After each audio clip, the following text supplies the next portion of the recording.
বন্ধুরা একটা কষ্টের ভিডিও দেখাচ্ছি, দেখুন যেই লাসাটাকে দেখতে পাচ্ছেন অনেক দিন ধরে ভিডিও করছি। খুবই খারাপ লাগে যে অবস্থাতে আছে, কিন্তু বাড়ির লোক এক ফোঁটা ওকে ভালো করার জন্যে পিছু পা হচ্ছে না। আর দেখতে পাচ্ছেন কত সুন্দরভাবে পরিষ্কারভাবে রেখেছে।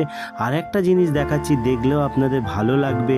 এর বডিতে বেডসুল হয়ে যাচ্ছিল, আর যেটার কারণ হচ্ছে সারাক্ষণ শুয়ে থাকে, লোম বেশি। আর দেখুন অ্যাক্টিভনেস ওইভাবে না থাকলেও আমাকে দেখলে কিন্তু আগে থেকেই এরকম করতো, আর এখনও শুয়েও কিন্তু সেইটা করছে, দাঁত মুখ খেঁচাচ্ছে।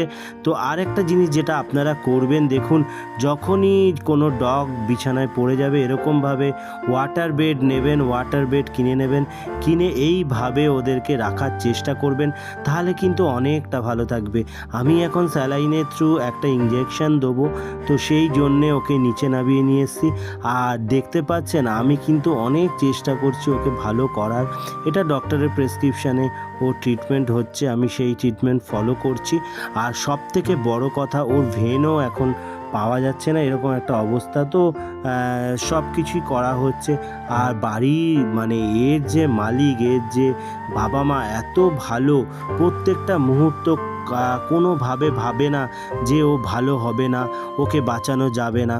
পুরোপুরি কিন্তু চেষ্টা করে যাচ্ছে ওকে ভালো রাখার, ও যাতে কষ্ট না পায়, এটাই বড় কথা। এখন 3খানা ইঞ্জেকশন দেবো স্যালাইনের থ্রু। আর দেখুন আমি যখনই ওর মুখের দিকে তাকাচ্ছি ও কিন্তু আমার ওপর রেগে যাচ্ছে। তো এটা ভালো লাগে যে ওর মুভমেন্টটা আছে, মুভমেন্ট থাকলে, অ্যাক্টিভিটি মিনিমাম থাকলেও ভালো লাগে। তো যাই হোক, এই অবস্থাতে ও হাল ছাড়ছে না, বাড়ির লোকও হাল ছাড়ছে না, আমিও হাল ছাড়ছি না, চেষ্টা করে যাচ্ছি, দেখা যাক কী হবে। আপনারাও কিন্তু আপনাদের ডগির এরকম হলে অবশ্যই ওয়াটার বেড ব্যবহার করবেন। আর ভিডিওটা শেয়ার করবেন। টাটা, বাই বাই, সাবস্ক্রাইব করবেন।